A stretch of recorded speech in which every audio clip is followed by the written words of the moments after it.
Hi, my name is Juan Cartagena. I am the President General Counsel of Latino Justice PRLDEF, formerly known as the Puerto Rican Legal Defense and Education Fund, a Latino civil rights organization with a headquarters in New York and a regional office in Orlando, Florida. My career path is actually an incredible path of guidance from a lot of individuals to a young man like myself who was going to public schools in New Jersey and always had an inkling of doing civil rights, public interest, and just lawyering work even as early as I was a child. A lot of that stems from my mother's upbringing. She raised me alone, and she was a working woman in factories throughout Jersey City and Union City, New Jersey, as a costurera, basically a person who works a lot with cloth and sewing machine operator. A union member, too, of the ILGWU. But my career path actually went from public schools into some of the best schools of the country by way of affirmative action. Affirmative action was incredibly important in opening doors for me. And those doors I was able then to exit those doors in the typical time through a lot of hard work. And then I became a lawyer in public interest law from the moment I came out of law school, and have been representing mostly Latino and occasionally African American communities, but mostly Latino communities ever since.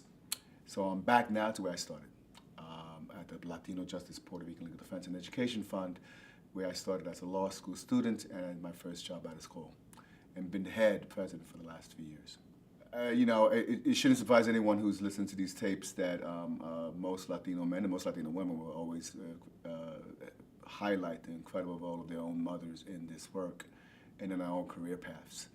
My mother was a multitasker, just like her generation. I mean, she was able to work, raise children, be active in the community, and be active in the church. But I want to talk about an episode that really crystallized for me a lot of her leadership skills, and that of her generation, my aunts. So these were Puerto Rican women who came to the United States in the 40s and the 50s, and they were all working class, so they were looking for jobs. The reason why they left Puerto Rico was economic mostly. And they got here. But because they were active in the church, there was a particular episode that I always rang true for me. There was an amazing priest in a local church who was Irish, and he was incredibly active in social causes, in the Vietnam War, and the grape boycott, and the UFW, and his name is John Egan. But John was so progressive that the establishment of the church couldn't handle him. When he started talking about the role of women in the church, it got too far, and he was eventually told to leave the church as a priest. Although that story is about a man, the real fact of the matter is that the leadership in our community, the parish in which my mother attended and I attended, St. Boniface Church, my mother's name is Juanita Ponte, and Juanita was incredibly active in ensuring the kind of like moral compass of the congregants in many, many ways. And it became evident to me that her and her sisters and our cousins and older generation of leaders in that community embraced Jack Egan even more so after he was told to leave. What would have been a very, very conservative reaction from women who were mostly brought up to listen to authority in the church or elsewhere became much more passionate, embracing of an individual whose worth to our community was a lot bigger than the church. And in that vein, my mother demonstrated to me that by doing things, not by telling me things, but by doing things, that acceptance of those individuals who become leaders and undertake unpopular causes is as important as anything else. And from that, I learned quite a bit. Today, now, I head up an organization that uses lawyers to litigate against government and the private sector that discriminates against Latinos throughout the country. And we have cases in multiple places.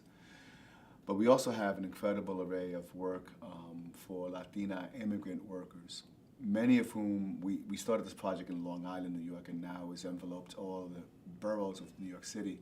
And little by little, we'll expand it into each one of those boroughs. And it's actually a focus on how Latina immigrant workers are treated.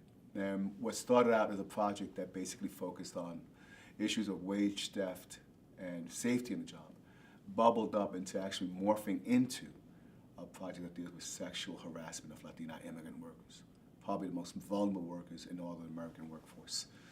And a lot of that is led by Latina attorneys in my office. They are incredibly adept at not only recognizing these issues, but gaining the confidence of Latina immigrant workers, and then doing something by teaching them what the law says and requires and their rights, and also representing them in court everywhere we need to do, and to do it. So in many ways, these young Latina lawyers and their clients are really forging new identities and new leadership models for immigrant workers. It's to their credit that they're doing this work, and to the benefit of all of us, especially a country that prides itself on the equal treatment of all of us. And I think in that kind of way, that kind of attachment to the vulnerability of some of our most vulnerable populations is what drives a lot of Latinas to do the kind of work that they do. And I'm proud that I work in a place that has that kind of element.